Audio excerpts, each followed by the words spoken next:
People didn't believe when I told you 2 years ago Obama was shipping guns into Mexico and hand grenades to drug gangs so they could blame the Second Amendment and try to get a UN treaty passed so that Mexico could sue the U.S.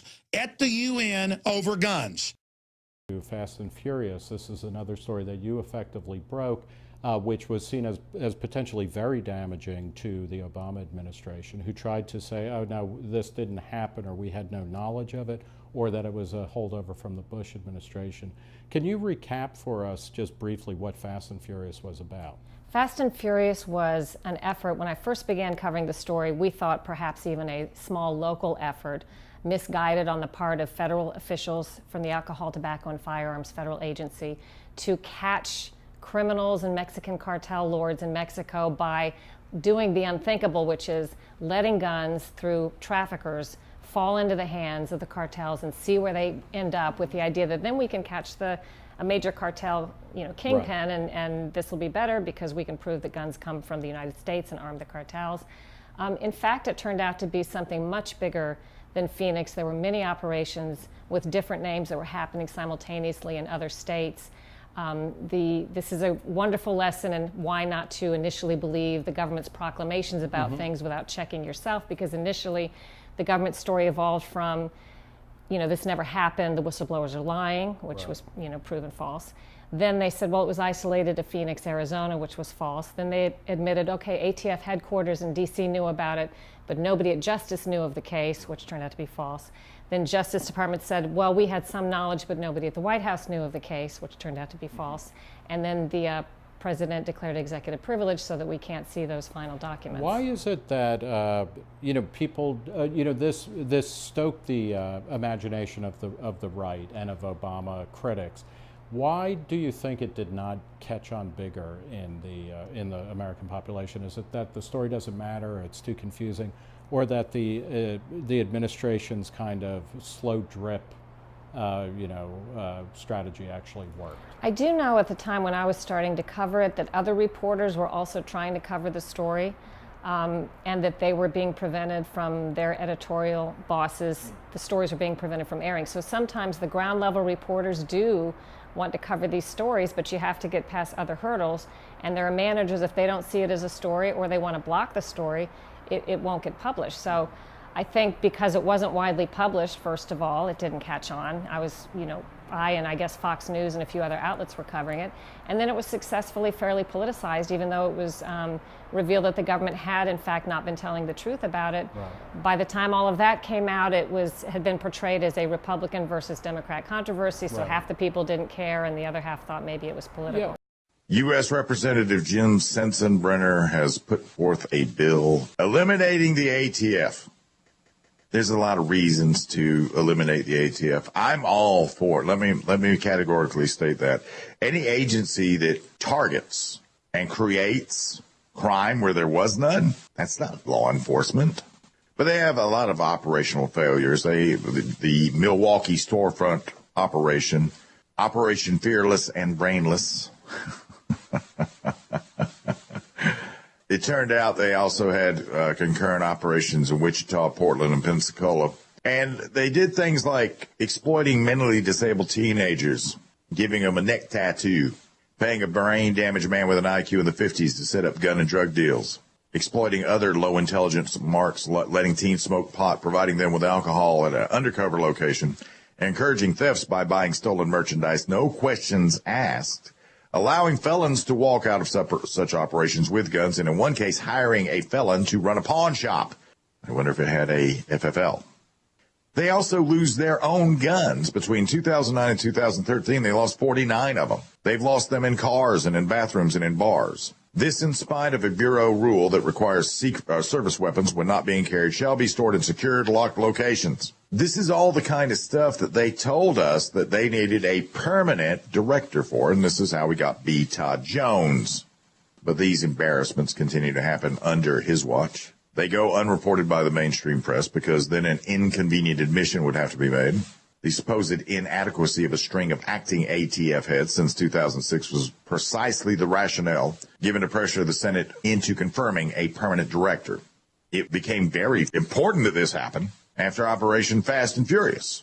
after the death of U.S. Border Patrol agent Brian Terry was tied to that, and estimated hundreds of others, I think thousands of others, was exposed. With that as a backdrop, why shouldn't they be disbanded and folded over into other agencies? Well, there are some things in there. Now, there's some things about this, because the FBI was complicit in some of this stuff, and DEA was complicit in some of this stuff. According to Fast and Furious whistleblower John Dodson, the RIP crew that killed Brian Terry was working at the behest of the FBI and DEA at the time. Even within the ATF themselves, you can see comments on cleanupatf.org where they view Jones as a unwilling midwife or its rebirth as a different creature. There are those out there, though, that think it'd be better to keep the devil we know, which I really don't get that. I don't understand why we would want to keep them. But they believe merging ATF with FBI would be a very dangerous mix. And I'm not the one to say they should do that. I just think the ATF needs to go away. Now, does that mean that all of those agents get put out of a job? Sure, why not? Why not? It happens all the time, doesn't it, in private sector? I think that if you're going to stop this kind of thing, that you start with somebody and you keep going. You don't just, well, we've done it now, it's all done, let's go have a beer. I think you start somewhere, and then when you finish with them, you move on to the next group. If the FBI has malfeasance going on, and apparently the FBI, with Fast and Furious, the FBI had, they're the ones administering the background check, aren't they? Yeah. They allowed, in some cases, a couple of felons in Fast and Furious to buy up to 900 guns. There are those that, Pratt thinks that the ATF would hide under the FBI skirts. The FBI doesn't get criticized nearly as much as the ATF, and that's because they don't do boneheaded stuff and then let it get out. They do really good public relations work. It is so bad within the ATF that if you are a whistleblower, they're told to stay away from established channels to defend against retaliation. The so-called Whistleblower Protection Act, in the estimation of some people, has actually been seen as a Trojan horse, a trap that ends up sucking the whistleblower into a long-term process that predictably ends up with the whistleblower as the target. Now, corruption, the ATF, I talked about a rules change they made yesterday. The ATF is constantly changing rules where there's no clamoring for those changes of the rules. Constantly doing that. And each one of those individual rule changes they make is just another chip out of the base. Now, we can do what we can try to do to keep all of this corruption from being unburied or buried. But at the end of the day, my question is this. Getting out there and conceding to them, saying, well, it'd be just as bad if they went to the FBI, if they were sucked into the FBI, if they merged with the FBI. Doesn't that mean that we need to look at the ATF and the FBI? Doesn't it mean we need to look at things and say, okay, one of these has become redundant. We need to get rid of one and clean up the other. Just because the ATF would be done away with does not mean the FBI gets to go rampant. I'm not ready to concede the check and balance. I'm really not. Todd Jones, we sent a memo to ATF employees warning potential whistleblowers that they will face consequences if they don't respect the chain of command and ask permission to release information damaging to the agency. If you don't find the way to raise your concerns to your leadership, there will be consequences, Todd Jones says in the video, because we cannot tolerate an undisciplined organization. One of the undisciplined ATF employees managed to make a copy of the video. It's now being circulated, thankfully, on the internet. And, I thought it looked like something straight out of 1984. Todd Jones looking very Big Brother-like in this clip. Choices and consequences. And when I'm talking about choices and consequences, I'm talking about the disciplinary process. What my expectation is, as the acting director, when it comes to the disciplinary process. Choices and consequences simply means that as an employee of ATF, should you decide not to abide by the standards of conduct or the rules of the road, should you decide that you're not going to play by the rules, there will be consequences. Choices and consequences mean simply that if you make poor choices, that if you don't abide by the rules, that if you don't respect the chain of command, if you don't find the appropriate way to raise your concerns to your leadership, there will be consequences, because we cannot tolerate an undisciplined organization.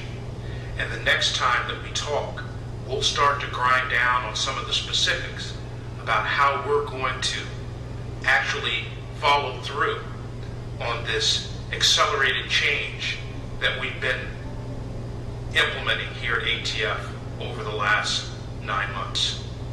Thank you for your attention. Keep your comments coming in, and we'll talk to you again real soon. So there you have it. Whistleblowers will face consequences. And you know, Senator Charles Grassley from Iowa and Representative Darrell Issa from California, they actually sent a letter this week to Todd Jones declaring the message, and I'm going to quote here, "It could be interpreted as a threat." Yeah, you think? ATF spokeswoman Ginger Colburn said the video was directed at employees who violate the rules, and it was not directed at those with protected disclosure. Now, and I'm going to try to translate what I think Todd Jones is really trying to say here. Hello, we will not tolerate anyone telling the truth to the public. Truth tellers will not be tolerated. If you disclose our illegal activities, we are going to F you up.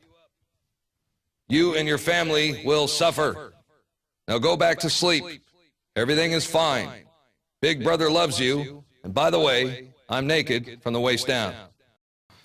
You know, it's no secret that ATF whistleblowers were instrumental in exposing the illegal Operation Fast and Furious. So I think Todd Jones is really saying, it's not about keeping guns out of the hands of law-abiding Americans, and I'm sick and tired of people lying to the American people. We're not proposing a gun registration system. We're proposing background checks for criminals. No one's taking away all the guns. One will be able to be armed. We will take all weapons. I'd love to see that.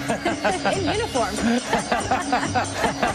You've heard it here. I'm on television, so everybody knows it. I believe in the Second Amendment. I believe in people's lawful right to bear arms. I will not take your shotgun away. I will not take your rifle away. I won't take your handgun away. Mr. and Mrs. America, turn them all in. Look at that.